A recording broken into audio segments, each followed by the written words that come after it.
Can a cricket on the hearth of a tiny carrier's cottage foresee the future? Charles Dickens, today on the Classic Tales podcast.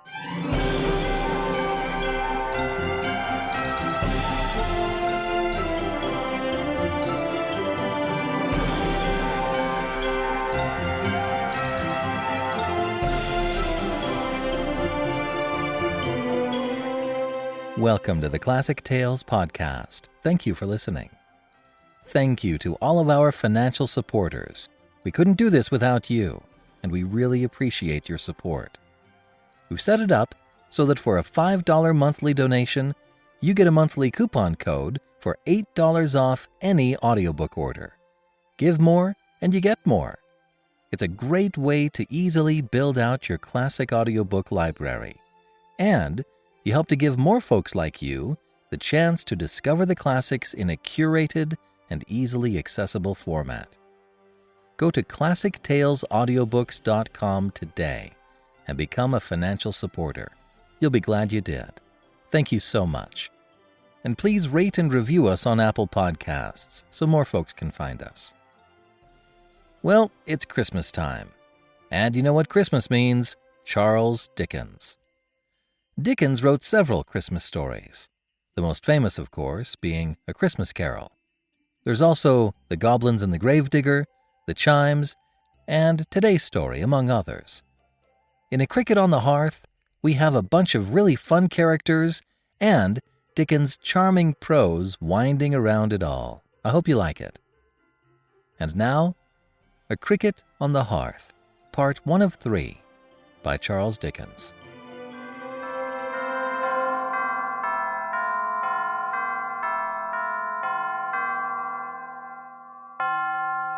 Chapter 1.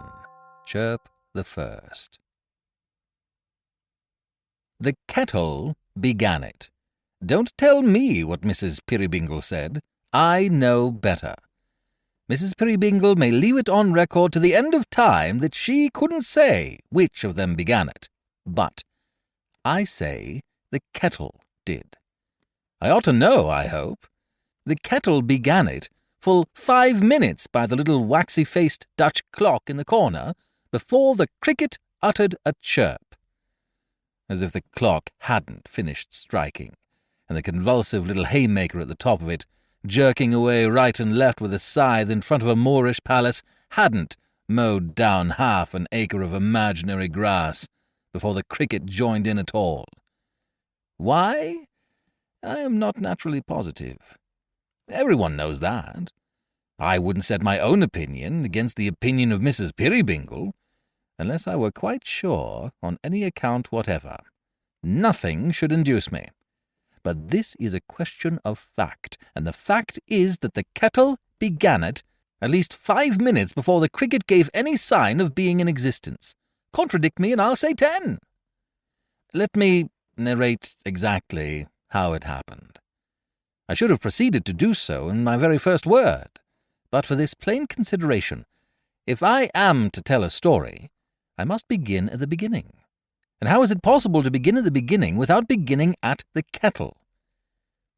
It appeared as if there were a sort of match or trial of skill, you must understand, between the kettle and the cricket, and this is what led to it, and how it came about. Mrs. Peerybingle, going out into the raw twilight and clicking over the wet stones in a pair of pattens that worked innumerable rough impressions of the first proposition in Euclid all about the yard, Mrs. Peerybingle filled the kettle at the water butt. Presently returning, less the pattens, and a good deal less, for they were tall and Mrs. Peerybingle was but short, she set the kettle on the fire, in doing which she lost her temper, or mislaid it for an instant, for the water being uncomfortably cold, and in that slippy, slushy, sleety sort of state wherein it seems to penetrate through every kind of substance, patten rings included, had laid hold of Mrs. Peerybingle's toes, and even splashed her legs. And when we rather plume ourselves, with reason too, upon our legs, and keep ourselves particularly neat in point of stockings, we find this, for the moment, hard to bear. Besides, the kettle was aggravating and obstinate. It wouldn't allow itself to be adjusted on the top bar. It wouldn't hear of accommodating itself kindly to the knobs of coal. It would lean forward with a drunken air and dribble, a very idiot of a kettle, on the hearth. It was quarrelsome, and hissed and spluttered morosely at the fire. To sum it all, the lid, resisting Mrs. Peerybingle's fingers, first of all turned topsy-turvy, and then, with an ingenious pertinacity deserving of a better cause, dived sideways down to the very bottom of the kettle, and the hull of the Royal George has never made half the monstrous resistance to coming out of the water which the lid of that kettle employed against Mrs. Peerybingle, before she got it up again. It looked sullen and pig-headed enough even then, carrying its handle with an air of defiance, and cocking its spout pertly and mockingly at Mrs. Peerybingle, as if it said, "I won't boil. Nothing shall induce me." But Mrs. Peerybingle, with restored good humour, dusted her chubby little hands against each other, and sat down before the kettle, laughing. Meantime, the jolly blaze uprose and fell, flashing and gleaming on the little haymaker at the top of the Dutch clock, until one might have thought he stood stock still before the Moorish palace, and nothing was in motion but the flame. He was on the move, however, and had his spasms, 2 to the second, all right and regular, but his sufferings when the clock was going to strike were frightful to behold, and when a cuckoo looked out of a trap-door in the palace and gave note 6 times, it shook him each time like a spectral voice, or like a something wiry, plucking at his legs. It was not until a violent commotion with a whirring noise among the weights and ropes below him had quite subsided that this terrified haymaker became himself again. Nor was he startled without reason, for these rattling, bony skeletons of clocks are very disconcerting in their operation, and I wonder very much how any set of men, but most of all how Dutchmen, can have had a liking to invent them. There was a popular belief that Dutchmen love broad cases and much clothing for their own lower selves, and they might know better than to leave their clocks so very lank and unprotected, surely. Now it was, you observe, that the kettle began to spend the evening. Now it was that the kettle, growing mellow and musical, began to have irrepressible gurglings in its throat, and to indulge in short vocal snorts, which it checked in the bud, as if it hadn't quite made up its mind yet to be good company. Now it was that after 2 or 3 such vain attempts to stifle its convivial sentiments, it threw off all moroseness, all reserve, and burst into a stream of song so cosy and hilarious as never maudlin nightingale yet formed the least idea of. So plain, too. Bless you, you might have understood it like a book, better than some books you and I could name, perhaps. With its warm breath gushing forth in a light cloud which merrily and gracefully ascended a few feet, then hung about the chimney-corner as its own domestic heaven, it trolled its song with that strong energy of cheerfulness, that its iron body hummed and stirred upon the fire, and the lid itself, the recently rebellious lid, such is the influence of a bright example, performed a sort of jig, and clattered like a deaf and dumb young cymbal that had never known the use of its twin brother. That this song of the kettles was a song of invitation and welcome to somebody out of doors, to somebody at that moment coming on towards the snug, small home and the crisp fire, there is no doubt whatever. Mrs. Peerybingle knew it perfectly, as she sat musing before the hearth.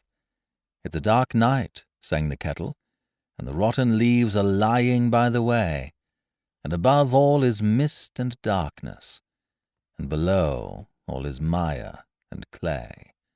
And there's only one relief in all the sad and murky air, and I don't know that it is one, for it's nothing but a glare of deep and angry crimson, where the sun and wind together set a brand upon the clouds for being guilty of such weather. And the widest open country, there's a long dull streak of black, and there's hoar-frost on the finger-post, and thaw upon the track. And the ice, it isn't water, and the water isn't free. And you couldn't say anything as what it ought to be, but he's coming. Coming. Coming. And here, if you like, the cricket did chime in, with a chirp, chirp, chirp of such magnitude, by way of chorus, with a voice so astoundingly disproportionate to its size, as compared with the kettle, size, you couldn't see it, that if it had then and there burst itself like an overcharged gun, if it had fallen a victim on the spot and chirruped its little body into 50 pieces, it would have seemed a natural and inevitable consequence, for which it had expressly laboured. The kettle had had the last of its solo performance. It persevered with undiminished ardour, but the cricket took first fiddle and kept it. Good heavens, how it chirped! Its shrill, sharp, piercing voice resounded through the house, and seemed to twinkle in the outer darkness like a star. There was an indescribable little trill and tremble in it, at its loudest, which suggested its being carried off its legs and made to leap again by its own intense enthusiasm. Yet they went very well together, the cricket and the kettle. The burden of the song was still the same, and louder, louder, louder still they sang it in their emulation. The fair little listener, for fair she was, and young, there was something of what is called the dumpling shape, but I don't myself object to that, lighted a candle, glanced at the haymaker on the top of the clock, who was getting in a pretty average crop of minutes, and looked out of the window, where she saw nothing, owing to the darkness, but her own face imaged in the glass. And my opinion is, and so would yours have been, that she might have looked a long way and seen nothing half so agreeable.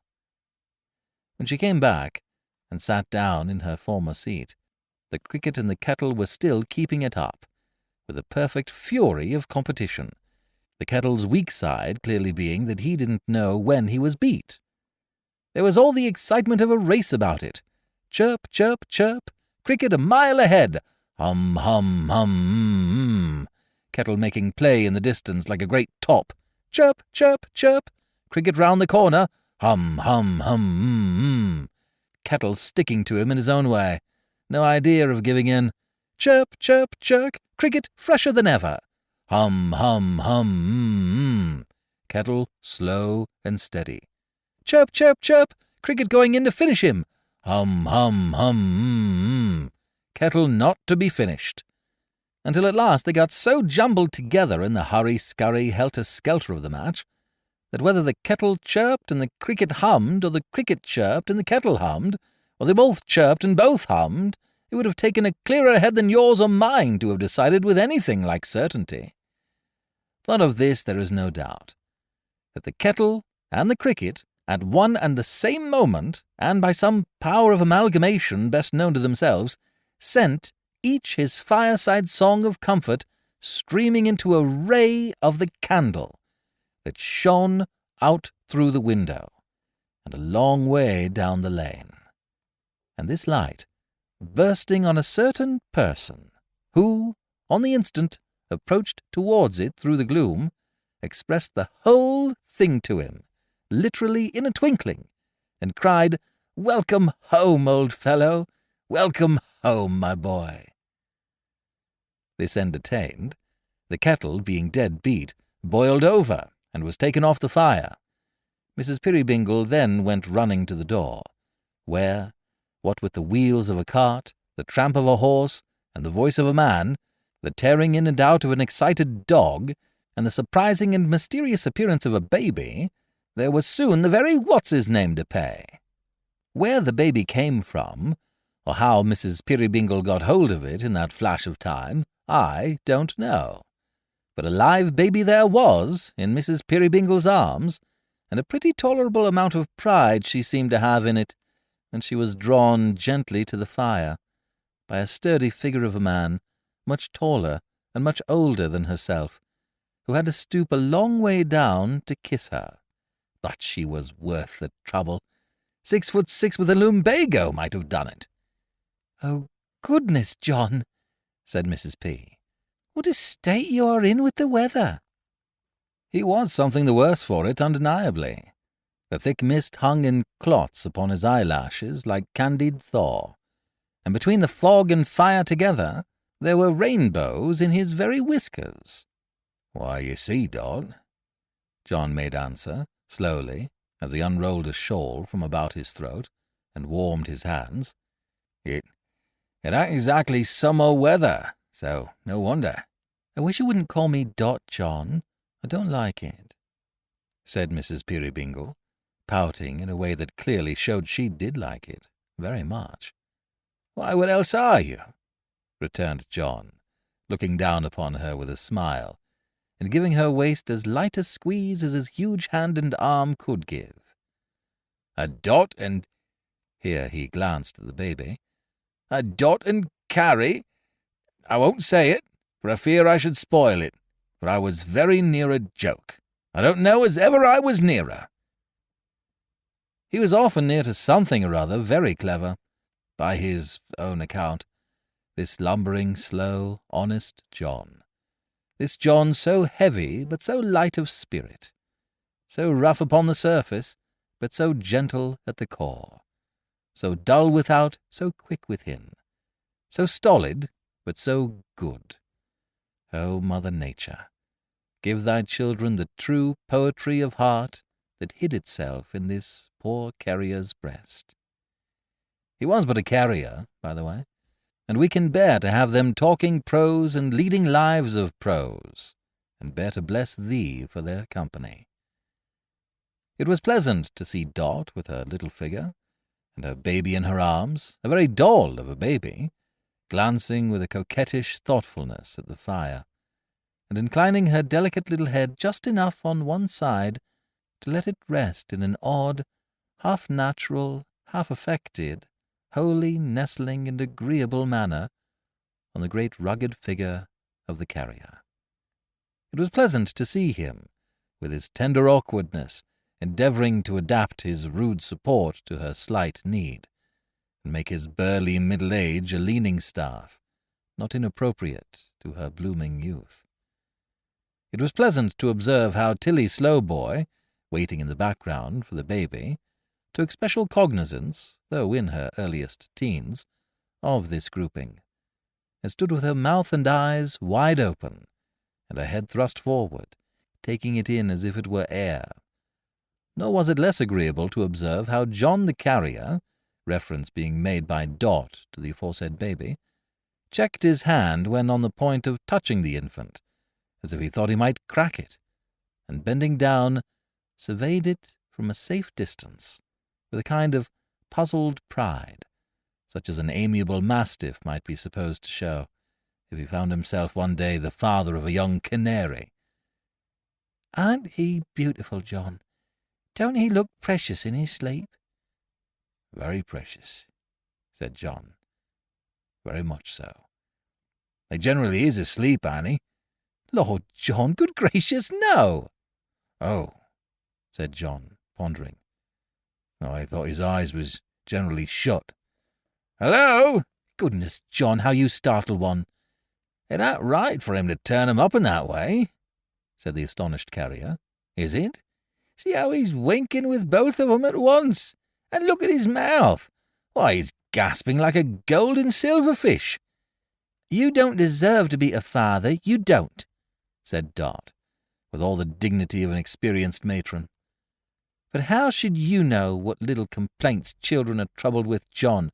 You wouldn't so much as know their names, you stupid fellow." And when she had turned the baby over on her left arm, and had slapped its back as a restorative, she pinched her husband's ear, laughing. "No," said John, pulling off his outer coat. "It's very true, Dot. I don't know much about it. I only know that I've been fighting pretty stiffly with the wind tonight. It's been blowing northeast, straight into the cart, the whole way home." "Poor old man, so it has," cried Mrs. Peerybingle, instantly becoming very active. Here, take the precious darling, Tilly, while I make myself of some use. Bless it, I could smother it with kissing it, I could. Aye then, good dog. Aye, Boxer boy. Only let me make the tea first, John, and then I'll help you with the parcels like a busy bee. How doth the little and all the rest of it, you know, John. Did you ever learn how doth the little when you went to school, John? Not quite know it, John returned. I was very near it once, but I should only have spoilt it, I dare say. Ha ha! Laughed Dot. She had the blithest little laugh you ever heard. What a dear old darling of a dunce you are, John, to be sure. Not at all disputing this position, John went out to see that the boy with the lantern, which had been dancing to and fro before the door and window like a will-o'-the-wisp, took due care of the horse, who was fatter than you would quite believe, if I gave you his measure, and so old that his birthday was lost in the mists of antiquity. Boxer, feeling that his attentions were due to the family in general, and must be impartially distributed, dashed in and out with bewildering inconstancy, now describing a circle of short barks round the horse, where he was being rubbed down at the stable door, now feigning to make savage rushes at his mistress, and facetiously bringing himself up to sudden stops, now eliciting a shriek from Tilly Slowboy in the low nursing chair near the fire, by the unexpected application of his moist nose to her countenance, now exhibiting an obtrusive interest in the baby, now going round and round upon the hearth and lying down as if he had established himself for the night, now getting up again, and taking that nothing of a fag end of a tail of his out into the weather, as if he had just remembered an appointment, and was off at a round trot to keep it. There's the teapot, ready on the hob, said Dot, as briskly busy as a child at play at keeping house. And there's the old knuckle of ham, and there's the butter, and there's the crusty loaf and all. Here's the clothes-basket for the small parcels, John, if you've got any there. Where are you, John? Don't let the dear child fall under the grate, Tilly, whatever you do. It may be noted of Miss Slowboy, in spite of her rejecting the caution with some vivacity, that she had a rare and surprising talent for getting this baby into difficulties, and had several times imperilled its short life, in a quiet way peculiarly her own. She was of a spare and straight shape, this young lady, insomuch that her garments appeared to be in constant danger of sliding off those sharp pegs her shoulders, on which they were loosely hung. Her costume was remarkable for the partial development, on all possible occasions, of some flannel vestment of a singular structure, also for affording glimpses in the region of the back of a corset or a pair of stays, in colour a dead green. Being always in a state of gaping admiration at everything, and absorbed besides in the perpetual contemplation of her mistress's perfections and the baby's, Miss Slowboy, in her little errors of judgment, may be said to have done equal honour to her head and to her heart, and though these did less honour to the baby's head, which they were the occasional means of bringing into contact with deal doors, dressers, side rails, bedposts, and other foreign substances, still they were the honest results of Tilly Slowboy's constant astonishment at finding herself so kindly treated, and installed in such a comfortable home. For the maternal and paternal Slowboy were alike unknown to fame, and Tilly had been bred by public charity, a foundling, which word, though differing from fondling by one vowel's length, is very different in meaning, and expresses quite another thing. To have seen little Mrs. Peerybingle come back with her husband, tugging at the clothes-basket, and making the most strenuous exertions to do nothing at all, for he carried it, would have amused you almost as much as it amused him.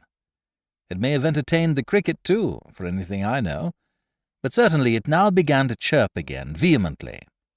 "Hey day," said John, in his slow way. "It's merrier than ever tonight, I think." "And it's sure to bring us good fortune, John. It always has done so. To have a cricket on the hearth is the luckiest thing in all the world."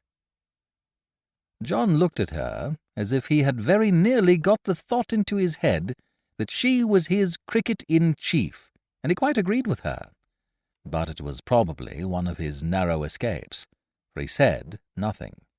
"The first time I heard its cheerful little note, John, was on that night when you brought me home, when you brought me to my new home here, its little mistress, nearly a year ago. You recollect, John?" Oh, yes, John remembered. I should think so. "Its chirp was such a welcome to me. It seemed so full of promise and encouragement. It seemed to say, you would be kind and gentle with me, and would not expect— I had a fear of that, John, then— to find an old head on the shoulders of your foolish little wife." John thoughtfully patted one of the shoulders, and then the head, as though he would have said, no, no, he had had no such expectation. He had been quite content to take them as they were, and really he had reason. They were very comely. "It spoke the truth, John, when it seemed to say so. For you have ever been, I am sure, the best, the most considerate, the most affectionate of husbands to me. This has been a happy home, John, and I love the cricket for its sake." "Why, so do I, then," said the carrier. "So do I, Dot." "I love it for the many times I have heard it, and the many thoughts its harmless music has given me. Sometimes, in the twilight, when I have felt a little solitary and downhearted, John, before the baby was here to keep me company and make the house gay, when I have thought how lonely you would be if I should die, how lonely I should be if I could know that you had lost me, dear, its chirp, chirp, chirp upon the hearth has seemed to tell me of another little voice, so sweet, so very dear to me, before whose coming sound my trouble vanished like a dream. And when I used to fear— I did fear once, John— I was very young, you know— that ours might prove to be an ill-assorted marriage, I being such a child, and you more like my guardian than my husband, and that you might not, however hard you tried, be able to learn to love me, as you hoped and prayed you might, its chirp, chirp, chirp has cheered me up again, and filled me with new trust and confidence. I was thinking of these things tonight, dear, when I sat expecting you, and I love the cricket for their sake." "And so do I," repeated John. "But, Dot, I hope and pray that I might learn to love you. How you talk! I had learnt that long before I brought you here to be the cricket's little mistress, Dot." She laid her hand an instant on his arm, and looked up at him with an agitated face, as if she would have told him something. Next moment she was down upon her knees before the basket, speaking in a sprightly voice and busy with the parcels. "There are not many of them tonight, John, but I saw some goods behind the cart just now, and though they give more trouble, perhaps, still they pay as well, so we have no reason to grumble, have we? Besides, you have been delivering, I dare say, as you came along?" "Oh, yes," said John, "a good many."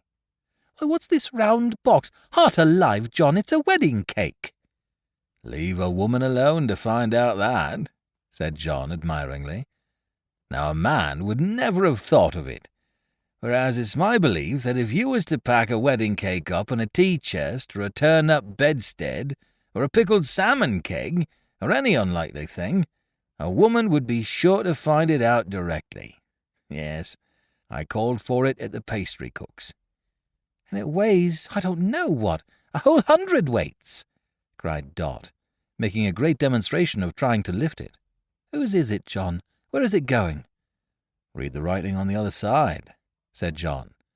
"Why, John! My goodness, John!" "Ah, who'd have thought it?" John returned. "You never mean to say," pursued Dot, sitting on the floor and shaking her head at him, "that it's Gruff and Tackleton, the toy-maker?" John nodded. Mrs. Peerybingle nodded also, 50 times at least. Not in assent, in dumb and pitying amazement, screwing up her lips the while with all their little force. They were never made for screwing up, I am clear of that. And looking the good carrier through and through in her abstraction.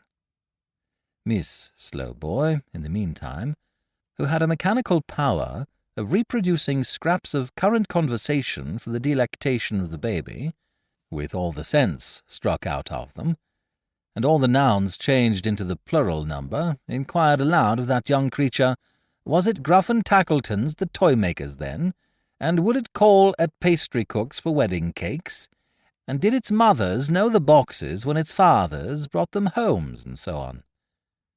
"And that is really to come about," said Dot. "Why, she and I were girls at school together, John."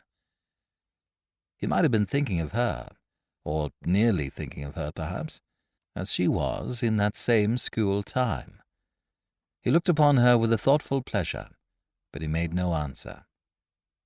"And he's as old, as unlike her. Why, how many years older than you is Gruff and Tackleton, John?" "How many more cups of tea shall I drink tonight at one sitting than Gruff and Tackleton ever took in 4, I wonder?" replied John good-humouredly, as he drew a chair to the round table and began at the cold ham. "As to eating, I eat but little, but that little I enjoy, Dot." Even this, his usual sentiment at meal-times, one of his innocent delusions, for his appetite was always obstinate and flatly contradicted him, awoke no smile in the face of his little wife, who stood among the parcels, pushing the cake-box slowly from her with her foot, and never once looked, though her eyes were cast down too, upon the dainty shoe she generally was so mindful of. Absorbed in thought, she stood there, heedless alike of the tea and John, although he called to her, and rapped the table with his knife to startle her, until he rose and touched her on the arm, when she looked at him for a moment, and hurried to her place behind the tea-board, laughing at her negligence, but not as she had laughed before. The manner and the music were quite changed. The cricket, too, had stopped. Something in the room was not so cheerful as it had been. Nothing like it. "So these are all the parcels, are they, John?" she said, breaking a long silence, which the honest carrier had devoted to the practical illustration of one part of his favourite sentiment, certainly enjoying what he ate, if it couldn't be admitted that he ate but little. "So these are all the parcels, are they, John?" "That's all," said John. "Why, no, laying down his knife and fork, and taking a long breath, "I declare, I've clean forgotten the old gentleman." "The old gentleman?" "In the cart," said John. "He was asleep among the straw the last time I saw him. I very nearly remembered him twice since I came in, but he went out of my head again. Hello, you up there? Rouse up, that's my hearty." John said these latter words outside the door, whither he had hurried with the candle in his hand. Miss Slowboy, conscious of some mysterious reference to the old gentleman, and connecting in her mystified imagination certain associations of a religious nature with the phrase, was so disturbed that, hastily rising from the low chair by the fire to seek protection near the skirts of her mistress, and coming into contact as she crossed the doorway with an ancient stranger, she instinctively made a charge or butt at him with the only offensive instrument within her reach. This instrument happening to be the baby, great commotion and alarm ensued, which the sagacity of Boxer rather tended to increase, for that good dog, more thoughtful than its master, had, it seemed, been watching the old gentleman in his sleep, lest he should walk off with a few young poplar trees that were tied up behind the cart, and he still attended to him very closely, worrying his gaiters, in fact, and making dead sets at the buttons. "You're such an undeniable good sleeper, sir," said John, when tranquillity was restored. In the meantime the old gentleman had stood, bareheaded and motionless, in the centre of the room. "That I have half a mind to ask you where the other 6 are. Only that would be a joke, and I know I should spoil it. Very near, though," murmured the carrier, with a chuckle. "Very near." The stranger, who had long white hair, good features, singularly bold and well-defined for an old man, and dark, bright, penetrating eyes, looked round with a smile and saluted the carrier's wife by gravely inclining his head. His garb was very quaint and odd, a long, long way behind the time. Its hue was brown all over. In his hand he held a great brown club or walking stick, and striking this upon the floor, it fell asunder and became a chair, on which he sat down quite composedly. "There," said the carrier, turning to his wife, "that's the way I found him, sitting by the roadside, upright as a milestone and almost as deaf." "Sitting in the open air, John?" "In the open air," replied the carrier. "Just at dusk. Carriage paid," he said, and gave me 18pence. Then he got in, and there he is." "He's going, John, I think." "Not at all. He was only going to speak." "If you please, I was to be left till called for," said the stranger mildly. "Don't mind me." With that, he took a pair of spectacles from one of his large pockets and a book from another, and leisurely began to read, making no more of Boxer than if he had been a house lamb. The carrier and his wife exchanged a look of perplexity. The stranger raised his head, and glancing from the latter to the former, said, "Your daughter, my good friend?" "Wife," returned John. "Niece?" said the stranger. "Wife!" roared John. "Indeed," observed the stranger. "Surely. Very young." He quietly turned over and resumed his reading. But before he could have read 2 lines, he again interrupted himself to say, "Baby yours?" John gave him a gigantic nod, equivalent to an answer in the affirmative delivered through a speaking trumpet. "Girl?" "Boy!" roared John. "Also very young, eh?" Mrs. Peerybingle instantly struck in. 2 months and 3 days! Vaccinated just 6 weeks ago! Took very finely! Considered by the doctor a remarkably beautiful child! Equally to the general run of children at 5 months old! Takes notice in a way quite wonderful! May seem impossible to you, but feels his legs already." Here the breathless little mother, who had been shrieking these short sentences into the old man's ear until her pretty face was crimsoned, held up the baby before him as a stubborn and triumphant fact, while Tilly Slowboy, with the melodious cry of "Catcher, catcher," which sounded like some unknown words adapted to a popular sneeze, performed some cow-like gambols round that all unconscious innocent. "Hark! He's called for, sure enough," said John. "There's somebody at the door. Open it, Tilly." Before she could reach it, however, it was opened from without, being a primitive sort of door, with a latch, that anyone could lift if he chose, and a good many people did choose, for all kinds of neighbours liked to have a cheerful word or two with the carrier, though he was no great talker himself. Being opened, it gave admission to a little, meagre, thoughtful, dingy-faced man, who seemed to have made himself a greatcoat from the sackcloth covering of some old box, for when he turned to shut the door and keep the weather out, he disclosed upon the back of that garment the inscription G and T in large black capitals, also the word glass in bold characters. "Good evening, John," said the little man. "Good evening, Mum. Good evening, Tilly. Good evening, Unbeknown. How's baby, Mum? Boxes pretty well, I hope?" "All thriving, Caleb," replied Dot. "I'm sure you need only look at the dear child for one to know that." "And I'm sure I need only look at you for another," said Caleb. He didn't look at her, though. He had a wandering and thoughtful eye, which seemed to be always projecting itself into some other time and place, no matter what he said, a description which will equally apply to his voice.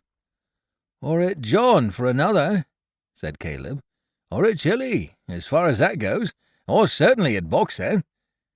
"Busy just now, Caleb?" asked the carrier. "Why, pretty well, John," he returned, with the distraught air of a man who was casting about for the philosopher's stone at least. "Pretty much so. There's rather a run on Noah's Arks at present. I could have wished to improve upon the family, but I don't see how it's to be done at the price. It would be a satisfaction to one's mind to make it clearer which was Shems and Hams, and which was wives. Flies ain't on the scale neither, as compared with elephants, you know. Well, have you got anything in the parcel line for me, John?" The carrier put his hand into a pocket of the coat he had taken off, and brought out, carefully preserved in moss and paper, a tiny flower pot.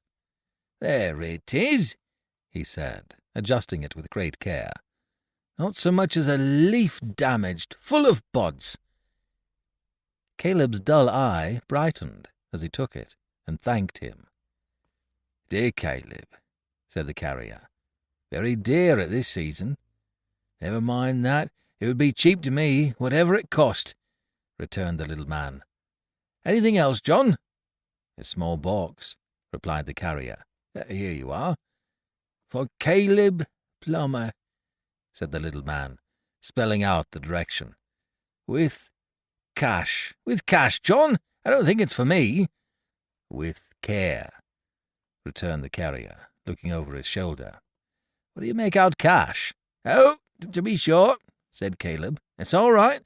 With care. Yes, that's mine. It might have been with cash indeed. If my dear boy in the golden South Americas had lived, John, you loved him like a son, didn't you? You needn't say you did. I know, of course.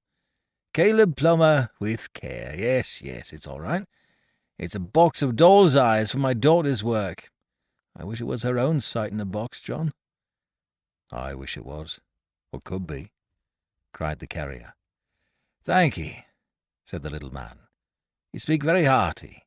To think that she should never see the doors, and them a staring at her so bold all day long. That's where it cuts. What's the damage, John?" "I'll damage you," said John, "if you inquire. Dot? Very near?" "Well, it's like you say so," observed the little man. "It's your kind way. Let me see, I think that's all." "I think not," said the carrier. "Try again." "Something for our governor, eh?" said Caleb, after pondering a little while. "To be sure, that's what I came for, but my head's so running on them arks and things. He hasn't been here, has he?" "Not he," returned the carrier. "He's too busy, courting." "He's coming round, though," said Caleb, "for he told me to keep on the near side of the road going home, and it was 10 to 1 he'd take me up.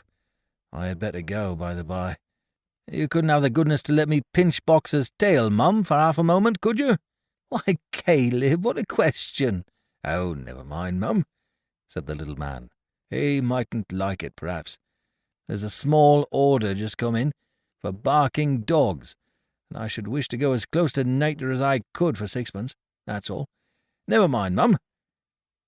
It happened opportunely that Boxer, without receiving the proposed stimulus, began to bark with great zeal. But as this implied the approach of some new visitor, Caleb, postponing his study from the live to a more convenient season, shouldered the round box and took a hurried leave. He might have spared himself the trouble, for he met the visitor upon the threshold. "Ah, you are here, are you? Wait a bit, I'll take you home. John Peerybingle, my service to you. More of my service to your pretty wife. Handsomer every day. Better, too, if possible. And younger," mused the speaker in a low voice. "That's the devil of it." "I should be astonished at your paying compliments, Mr. Tackleton," said Dot, not with the best grace in the world. "But for your condition?" "You know all about it, then?" "I've got myself to believe it somehow," said Dot. "After a hard struggle, I suppose?" "Very." Tackleton the toy merchant, pretty generally known as Gruff and Tackleton, For that was the firm, though Gruff had been bought out long ago, only leaving his name, and as some said his nature, according to its dictionary meaning, in the business. Tackleton the toy merchant was a man whose vocation had been quite misunderstood by his parents and guardians. If they had made him a money-lender, or a sharp attorney, or a sheriff's officer, or a broker, he might have sown his discontented oats in his youth, and after having had the full run of himself in ill-natured transactions, might have turned out amiable at last for the sake of a little freshness and novelty. But cramped and chafing in the peaceable pursuit of toy-making, he was a domestic ogre, who had been living on children all his life, and was their implacable enemy. He despised all toys, wouldn't have bought one for the world, delighted in his malice to insinuate grim expressions into the faces of brown-paper farmers who drove pigs to market, bellmen who advertised lost lawyers' consciences, movable old ladies who danced stockings or carved pies, and other like samples of his stock-in-trade. In appalling masks, hideous, hairy, red-eyed jacks in boxes, vampire kites, demoniacal tumblers who wouldn't lie down, and were perpetually flying forward to stare infants out of countenance. His soul perfectly revelled. They were his only relief and safety valve. He was great in such inventions. Anything suggestive of a pony nightmare was delicious to him. He had even lost money, and he took to that toy very kindly, by getting up goblin slides for magic lanterns, whereon the powers of darkness were depicted as a sort of supernatural shellfish with human faces.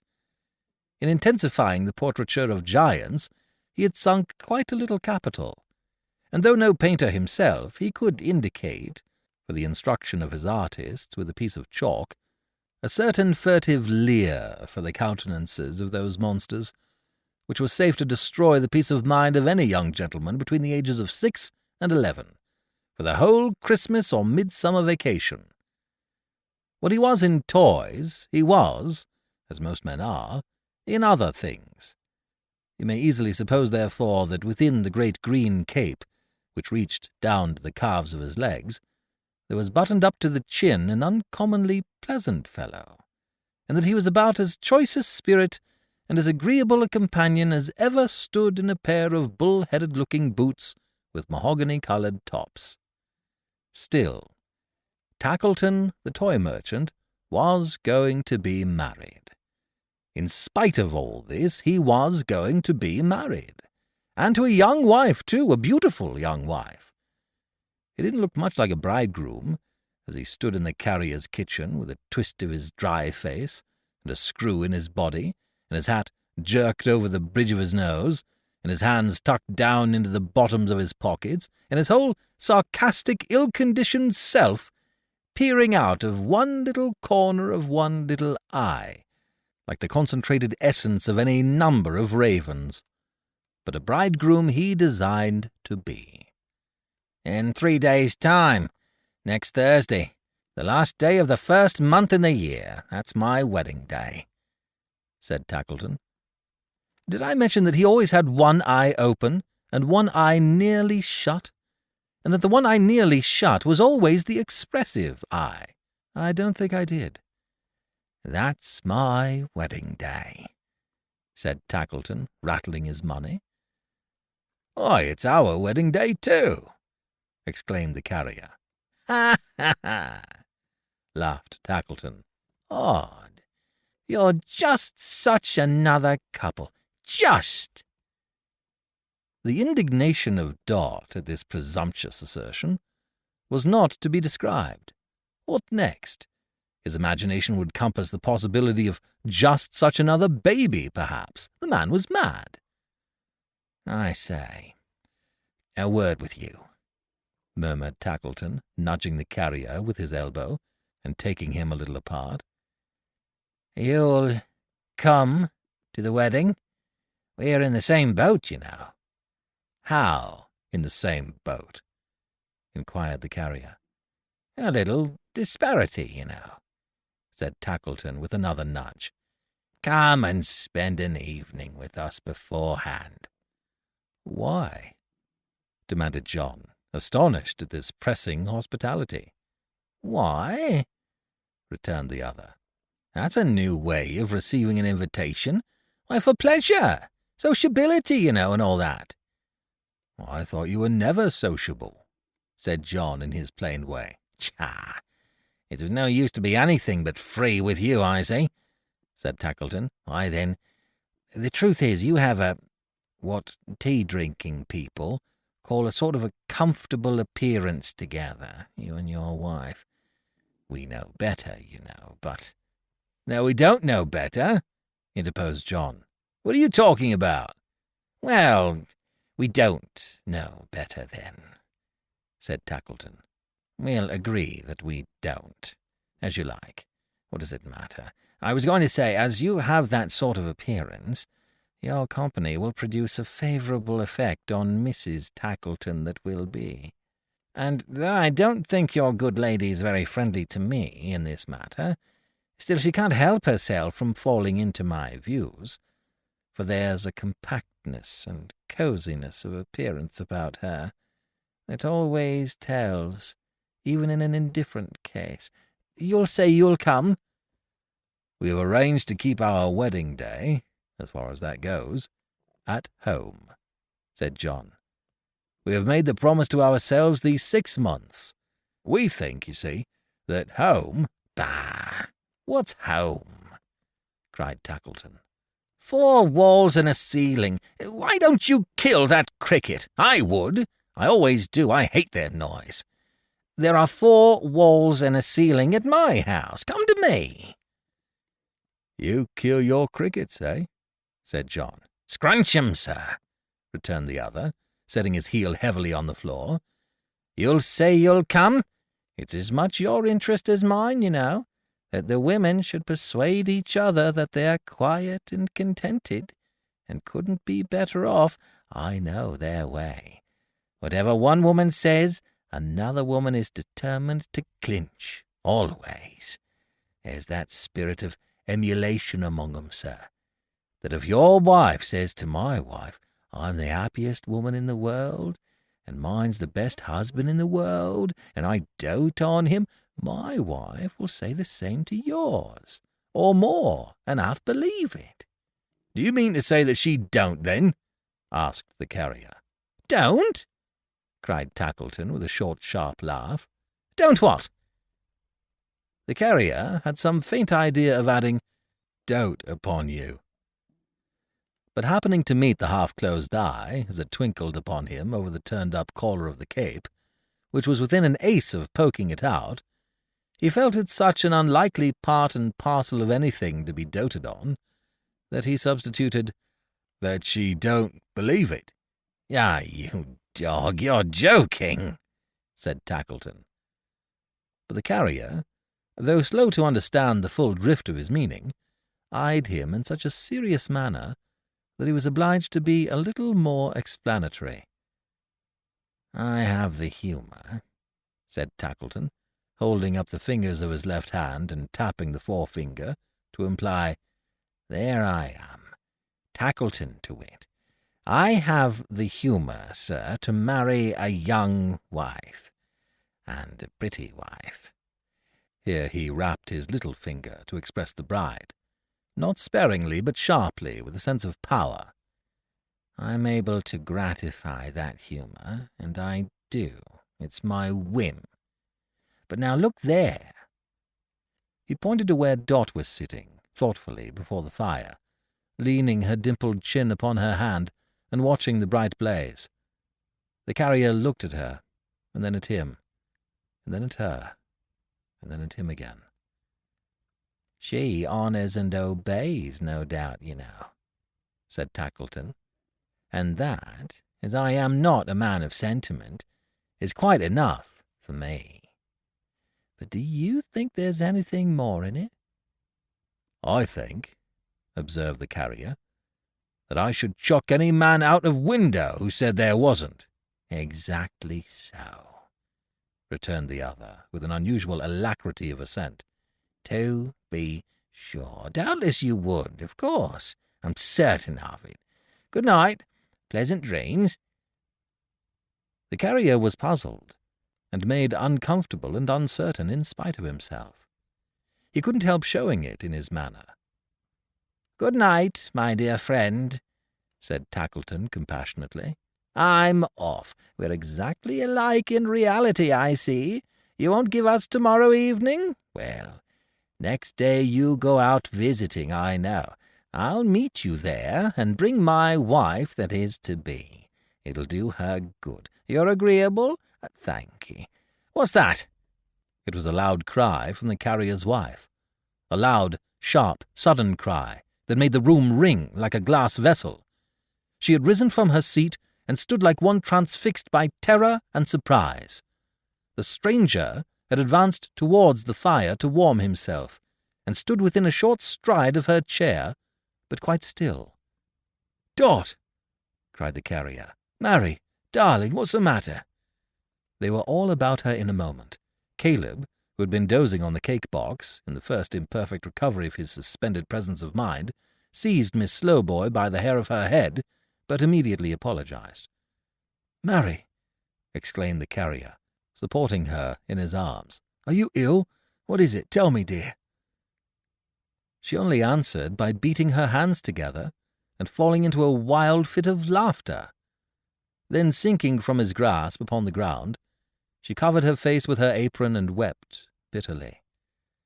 And then she laughed again, and then she cried again, and then she said how cold it was and suffered him to lead her to the fire, where she sat down as before, the old man standing as before, quite still.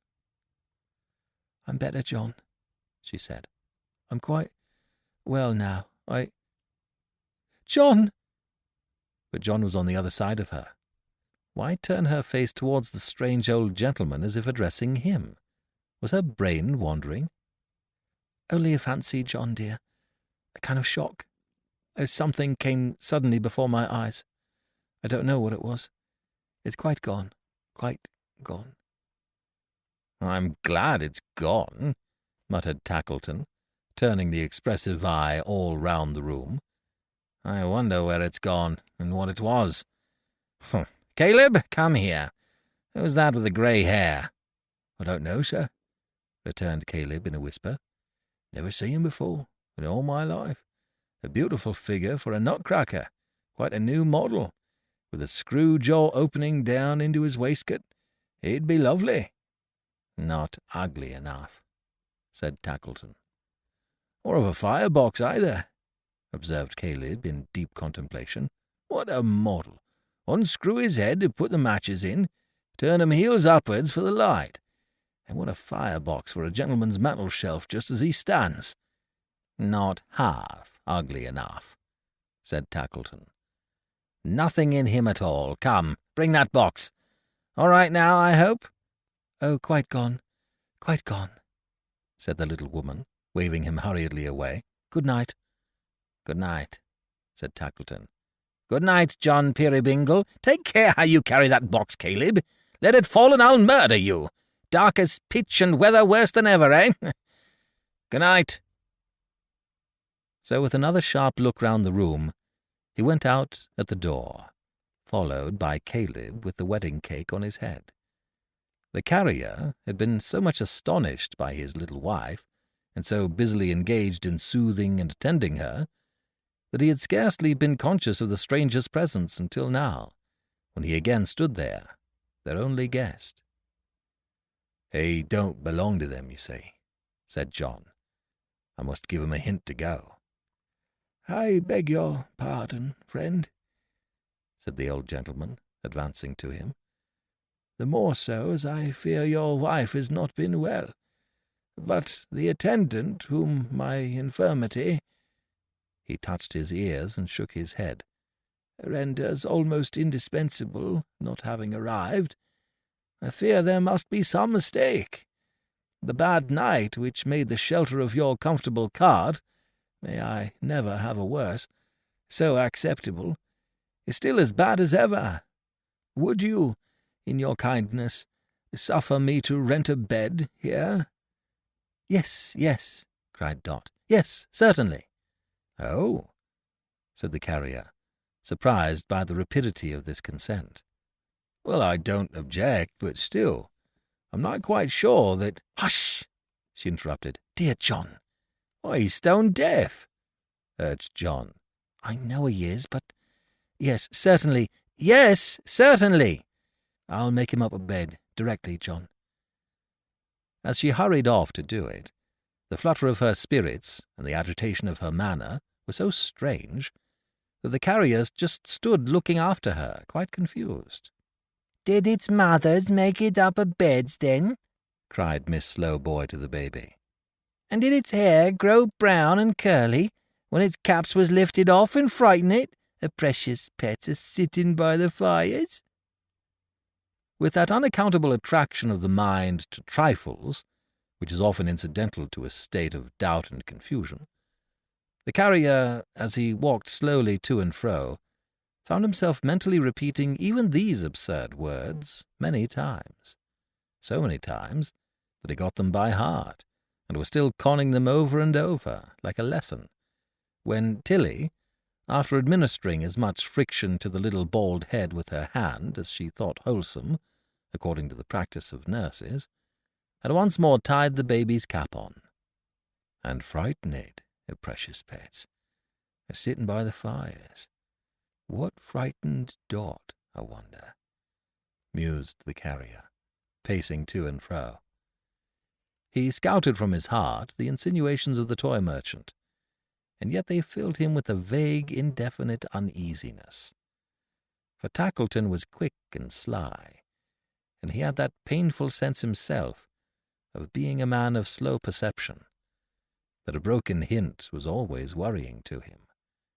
He certainly had no intention in his mind of linking anything that Tackleton had said with the unusual conduct of his wife, but the two subjects of reflection came into his mind together, and he could not keep them asunder. The bed was soon made ready, and the visitor, declining all refreshment but a cup of tea, retired. Then Dot, "Quite well again," she said, "quite well again," arranged the great chair in the chimney-corner for her husband, filled his pipe and gave it to him, and took her usual little stool beside him on the hearth. She always would sit on that little stool. I think she must have had a kind of notion that it was a coaxing, wheedling little stool. She was, out and out, the very best filler of a pipe, I should say, in the 4 quarters of the globe. To see her put that chubby little finger in the bowl, and then blow down the pipe to clear the tube, and, when she had done so, affect to think that there was really something in the tube, and blow a dozen times, and hold it to her eye like a telescope, with a most provoking twist in her capital little face as she looked down on it, was quite a brilliant thing. As to the tobacco, she was perfect mistress of the subject, and her lighting of the pipe with a wisp of paper, when the carrier had it in his mouth, going so very near his nose, and yet not scorching it, was art, high art. And the cricket and the kettle, turning up again, acknowledged it. The bright fire blazing up again acknowledged it. The little mower on the clock in his unheeded work acknowledged it. The carrier, in his smoothing forehead and expanding face, acknowledged it, the readiest of all. And as he soberly and thoughtfully puffed at his old pipe, and as the Dutch clock ticked, and as the red fire gleamed, and as the cricket chirped, that genius of his hearth and home, for such the cricket was, came out in fairy shape into the room, and summoned many forms of home about him. Dots of all ages and all sizes filled the chamber. Dots who were merry children, running on before him gathering flowers in the fields. Coy Dots, half shrinking from, half yielding to, the pleading of his own rough image.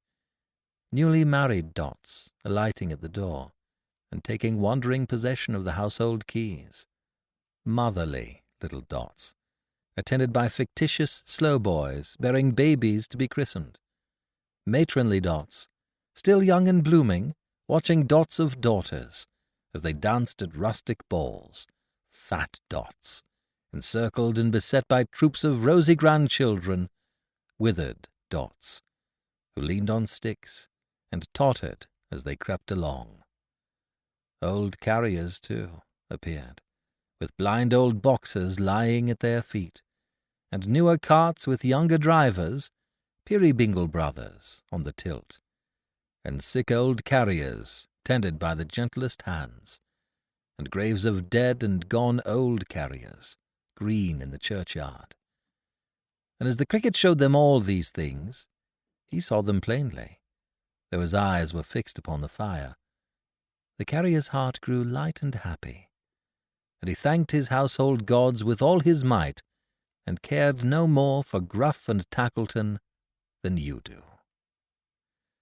But what was that young figure of a man, which the same fairy cricket set so near her stool, and which remained there, singly and alone?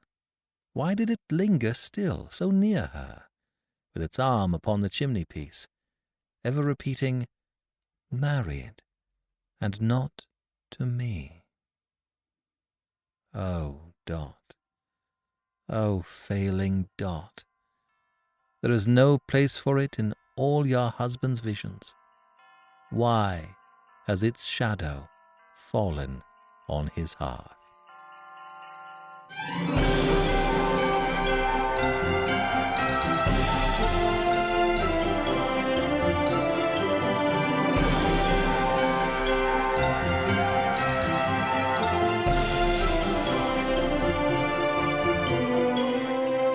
This is B.J. Harrison.